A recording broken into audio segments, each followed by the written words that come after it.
This is my mother Kapila,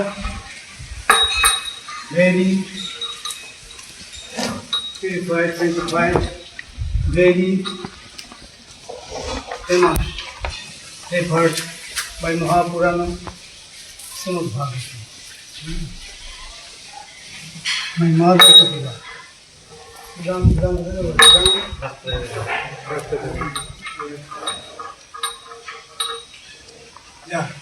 আমরা কপিলা মায়ের মর্যাদা দেব। গাভী আমাদের মায়ের কাজ করে।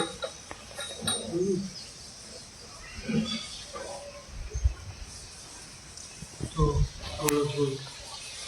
সেটার কাজ করে, সেটা আমাদের মর্যাদা সবসময় আমরা দেবো। আমার উপার্জন বলতেন যে গরু পশু নাকি গোপাল পশু,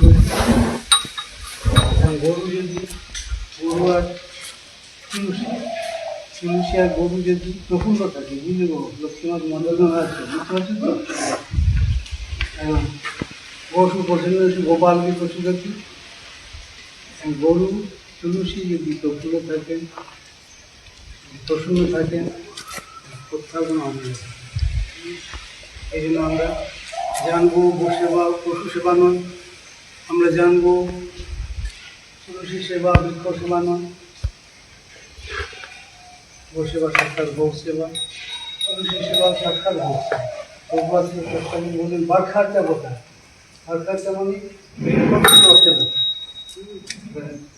ব্রহ্মত পুরাণে ভগবান নারায়ণ বললেন আমি শালগ্রাম রূপে যাচ্ছি, ভগবান নারায়ণ রূপে আসছি। লক্ষ্মী দেবীকে বললেন তুলসী রূপে, এবং তুলসী ছাড়া বিষ্ণু সেবা হবে না। এই যে কপিলা মা শুভ দৃষ্টি করছেন। আমরা কপিলা মায়ের মর্যাদা করবো না, তুই দুগাড়ি করবো না। আমরা সবসময় মর্যাদা দিয়ে কথা বলবো, কোনো স্ল্যাং ল্যাঙ্গুয়েজ কেউ ব্যবহার করবে না। কপিলা মায়ের মর্যাদা সবসময় আমাদের